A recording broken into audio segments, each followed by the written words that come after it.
요한 3서 우리 마지막 장을 보면은 이 두 명의 대조적인 사람이 등장을 합니다. 어제 우리 보았던 가이오는 기억나시죠? 이 가이오는 사랑받는 자, 그리고 그 말의 뜻처럼 기쁨이라는 것, 사도 요한의 기쁨이 되고 하나님의 기쁨이 된 자라면은 오늘 이 9절부터 마지막 절까지 나타나는 자 중에 한 사람은 그 반대 대척점에 있는 사람이고, 또 다른 한 사람은 이 가이오와 마찬가지로 하나님 안에서 주의 교회에 기쁨이 되는 자로 남아있는 사람, 이렇게 볼 수 있겠습니다. 그 사람은 바로 디오드레베라는 사람과 데메드리오라는 사람인데요.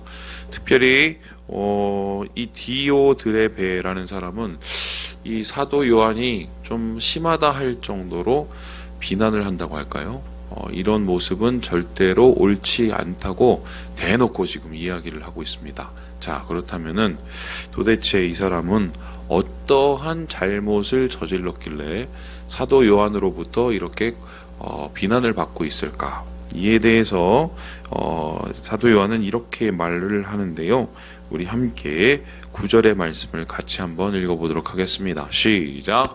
내가 두어 자를 교회에 썼으나 그들 중에 으뜸되기를 좋아하는 디오드레베가 우리를 맞아들이지 아니하니.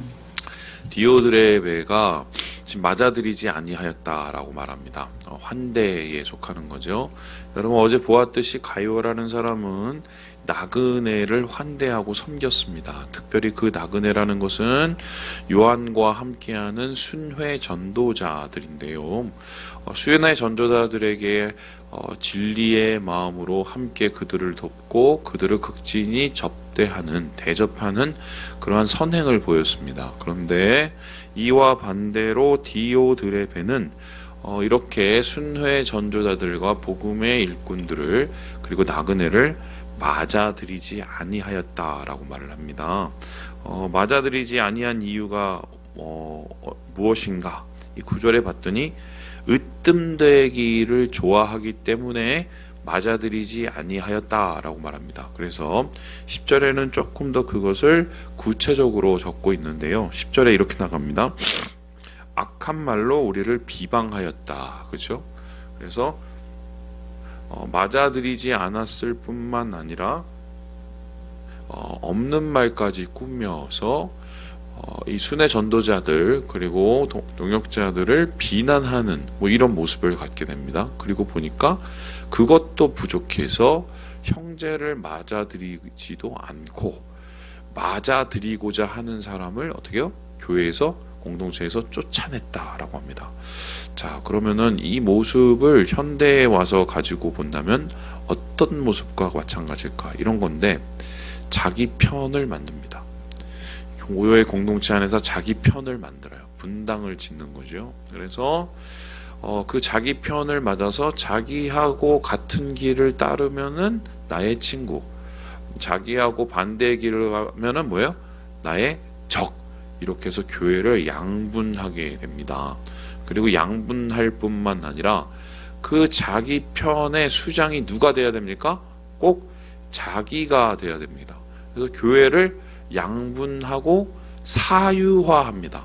그러니까 이 교회는 예수 그리스도가 으뜸이 되고 주님의 소유된 교회여야 됨에도 불구하고 디오드레베는 이렇게 교회를 자기 것으로 만들고 자기 사람을 채우고, 그리고 이에 마땅하지 않는 사람을 어떻게 합니까? 적처럼 여겨서 그들을 반대하고 비난하고, 그리고 일을 꾸미고 악하게 대하는 이런 모습이 보입니다.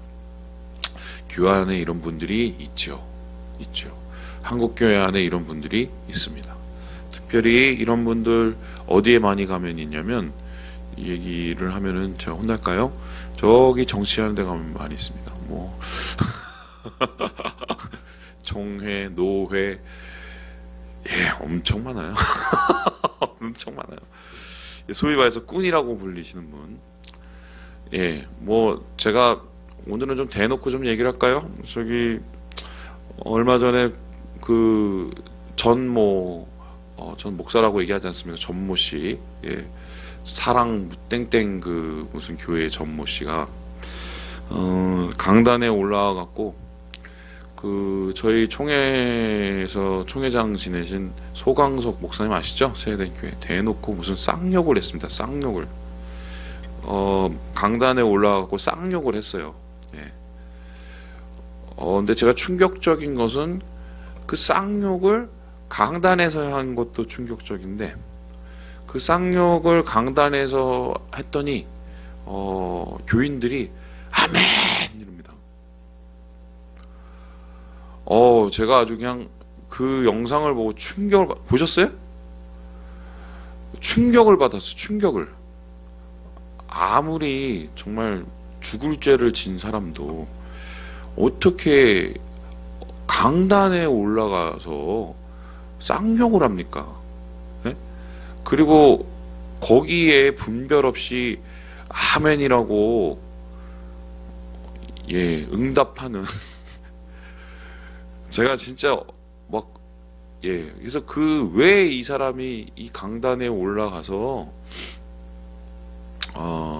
우리 뭐 전 총회장님을 그렇게 얘기를 했을까? 전 개인적으로 소강석 목사님을 좋아하지 않습니다. 예, 저는 그분의 목회 방침하고 제 방침은 좀 많이 달라요. 뭐 그분도 훌륭하신 분이시겠지만 저하고 다른 길을 가시는 분이에요. 참고로 제가 그 편 드는 게 절대 아니고요. 근데 봤더니 이제 지금 한기총에서 이 전모 씨가 너무 과도한 행위를 보이니까 여러분 아시죠? 뭐 교회 그 땅을 빌미로 600 몇십억 이렇게 욕을 하고 말을 더 이상 하지 않겠습니다. 하여튼 그랬는데 또 뭐 강단에 올라왔고 무슨 하나님 뭐 까불지 마? 그런 소리를 하고 그래서 이제 이분은 사실은 출신 자체가 또 되게 좀 애매하신 분이라 정확하게 어느 신학교를 나와서 어떤 교육을 받았는지 잘 알지 못하는 분이에요. 근데 그래서 이제 한기총에서 이분에 대해서 2단 검증을 하기 위해서 이제 같이 모여서 이제 2단 검증을 하는데 이제 그 소강석 목사님이 이제 그분에 대해서 빨리 판단을 해야 이제 한국 교회가 산다 이렇게 얘기를 했던 것 같아요. 그랬더니 이에 대해서 이제 대놓고 공개 욕설을 악한 말을 내뱉은 거죠. 이게 전형적인 디오드레베입니다. 왜요? 내 편, 네 편 정확하게 나누죠. 그리고 뭘 합니까? 악한 말을 서슴지 않죠. 그리고 무엇을 합니까? 교회를 사유합니다. 내 거. 그래서요, 여러분 그 교인들을 항상 볼 때는 어떤 모습을 봐야 되면 이런 모습을 봅니다. 이분이 이렇게 말하는 이유가 뭘까? 이 말이 맞고 틀리고도 중요하지만 그것보다 더 중요한 것은 이 말을 통해서 이분이 하고자 하는 게 뭐냐? 아무리 옳은 말을 하더라도 교회를 나누고 교회를 찢어놓고 교회를 분열시키려고 하는 말은 그것은 하나님께서 굉장히 싫어하는 말입니다. 그렇다고 우리가 불의를 감싸줘라 이거는 아니에요. 하지만 어떻게든 연합과 일치와 공의를 세우기 위해서 마지막까지 노력해야 되는 것이 교회요, 교인이요, 교회의 리더입니다. 그런데 이러한 모습을 아예 제쳐놓고 정말 자기의 뜻, 자기 편, 자기 교회 여기에 열중하는 것은 이 사람은 어떤 의미로 봐서는 예수 그리스도를 대적하는 자다. 왜입니까? 예수님의 교회를 자기 교회로 만들려고 했기 때문이다. 그래서 이 디오드레베가 순회 전도자들을 환대하지 않고 그들을 맞아들이지 않을 뿐만 아니라 그들과 함께 하지 않은 이유도 결국 교회를 자기 걸로 만들어야 되는데 거기에 방해가 되는 것 같으니까 어떻게 해요? 이러한 순회 전도자들에게서 극악한 대우와 처사를 하고 있는 건데, 이에 대해서 이 사도 요한은 이거는 악한 행위다라고 이야기를 하고 있습니다.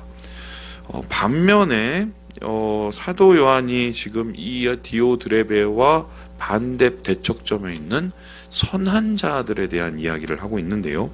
우리 함께 12절의 말씀을 같이 한번 읽어보겠습니다. 12절입니다. 시작. 데메드리오는 무 사람에게도 진리에게서도 증거를 받았음에 우리도 증언하노니 너는 우리의 증언이 참된 줄을 아느니라. 지금 디오드레베가 있고 데메드리오가 있어요. 말이 비슷비슷하죠? 좀 달라요. 데메드리오라는 사람은 어떻습니까? 진리에게서도 증거를 받았다. 그러니까 상당히 이 사람은 복음적이다라고 이야기를 하고, 그리고 이 사람은 순회 전도자와 함께 동역을 하고 환대했던 것 같습니다. 그리고 뿐만 아니라 우리의 증언이 참된 줄 아느니라 라고 얘기한 걸 보면은 상당히 사도 요한과 같은 신학적 교류를 하고 복음에 대한 일치를 가지고 공동사역과 연합사역의 힘을 같이 도왔던 것을, 보탰던 것을 우리가 보게 되는데요. 소위 말해서 이러한 진리의 선자, 환대하는 자, 함께 사역하는 자를 지금 이 사도 요한은 적극적으로 이 가이오와 그의 공동체에 천거하고 있는 이 모습을 보게 됩니다. 자, 그렇다면은 이제 좀 중요한 게 남았어요. 뭘 봅니까? 이 교회에는 디오드레베라는 사람 같은 사람이 있고, 그리고 반대로 데메드리오라는 사람 같은 사람이 있습니다. 물론 하나님께서 어떤 자를 사랑하시겠어요? 데메드리오와 같은 자를 사랑하십니다. 그래서 데메드리오와 우리는 가까이 해야 합니다. 왜냐하면 그를 통해서 복음을 듣고 하나님의 이 공동체를 세워나갈 수 있기 때문인데요. 문제는 디오드레베를 어떻게 우리가 대우하고 어떻게 처신하고 그를 어떻게 상대할 것이냐가 중요합니다. 이 사람은 교회에 해악을 끼치니 이 사람은 걷어내야 돼. 이 사람은 잘못된 길을 가고 있으니까 분명히 바로잡고 교회에서 쫓아내야 돼. 이게 맞는 건가? 아니면은 그렇게 하고 있어도 그냥 그걸 가만히 내비두고 보는 게 그게 좋은 건가? 그래서 여기에 대한 굉장히 중요한 뭐랄까요? 기준을, 방법을 지금 사도 요한이 이야기하고 있는데요. 그게 뭐냐면 11절 말씀입니다. 사실 오늘 말씀 중에 제일 중요하죠. 우리 11절 같이 한번 읽어보겠습니다. 시작. 사랑하는 자여, 악한 것을 본받지 말고 선한 것을 본받으라. 선을 행하는 자는 하나님께 속하고 악을 행하는 자는 하나님을 배웁지 못하였느니라. 지금 보니까 악한 것을 본받지 말고 선한 것을 본받으라. 당연한 얘기죠. 그래서 선을 행하는 자는 하나님께 속했다. 악을 행하는 자는 하나님께 속하지 않았다. 이걸 애둘러서 하나님을 배웁지 못하였다라고 이야기를 합니다. 그렇다면 여기서 이제 중요한 것을 우리 한 가지 발견하게 되는데, 디오드레베와 같은 사람들을 우리가 교회 안에 혹은 뭐 교인으로서 아니면 교회 밖에서 뭐 예수 믿는 사람들의 이름으로 우리가 만난다면 세상 속에서 이 사람들을 우리가 어떻게 대우해야 되느냐, 여기에 대해서 이 사도 요한은 그와 대적해서 싸워라, 그를 무찔러라, 그를 걷어내라, 그를 쫓아내라 라고 이야기를 하고 있지 않습니다. 악은 악으로 갚고 악으로 대하라, 이렇게 이야기를 하고 있나요? 아닙니다. 눈에는 눈, 이에는 이, 이렇게 하라고 얘기하고 있나요? 아닙니다. 오히려 그 사람이 뭘 하고 어떻게 하든지 너는 그 악한 것을 본받지 않는 게 중요하다라고 얘기합니다. 그리고 악을 이길 수 있는 것은 뭐예요? 선이라고 얘기합니다. 그러한 모습을 볼수록 내가 더 선한 것에 속하고 하나님께서 원하시는 행동으로 내 삶을 채워가는 것이 그게 지혜로운 것이라고 말을 합니다. 그 이유가 무엇입니까? 제가 이것을 옛날에 경험해봐서 아는데요. 이런 겁니다. 정말 나쁜 행동을 하고 이해되지 않은 행동을 하는 사람이 있어요. 그 사람하고 한번 싸워봤어요. 제가 진짜 싸워봤거든요. 나중에 지나니까 어떻게 된 줄 압니까? 저도 비슷해지더라고요. 여러분 그거 아시죠? 제가 요즘에는 그 얘기 잘 안 하지만 예전에 항상 얘기하던 거 미워하면서 닮습니다. 그 나쁜 시어머니 밑에서 막 모질게 소위 말해서 대우를 받으면서 시집살이를 하다가 자기가 그렇게 겪었으면 자기 밑에 있는 며느리한테는 어떻게 해줘야 됩니까? 잘해줘야죠. 그게 맞는 거죠. 그런데 꼭 희한하게 나쁜 시어머니 밑에서 또 나쁜 시어머니가 나옵니다. 그 이유가 뭔지 아시죠? 미워하면서 닮습니다. 그러면서 가서 물어보면 절대로 자기는 나쁘지 않대요. 자기도 모르게 그렇게 되는 거예요. 그래서 이 교회에서는 우리가 조금 어느 정도 손해를 보는 한이 있어도 사실 하나님의 연합 그리고 하나님의 선을 행하는 행위에 우리는 더 열심을 해야 된다. 악을 악으로 맞서기 시작을 하면 교회 안에서 악이 배가 될 뿐 악이 사라지지를 않습니다. 그래서 지금 이 디오드레베와 같은 사람을 이길 수 있는 처방은 데메드리오와 같은 그러한 선한 일을 행하는 것이다. 한마디로 이런 악한 행동에 대한 백신은 우리의 선한 중심과 선한 동기를 통해서 교회를 섬기는 것이 이것이 바로 하나님께서 원하시는 모습이다라고 이야기를 하고 있습니다. 그렇죠?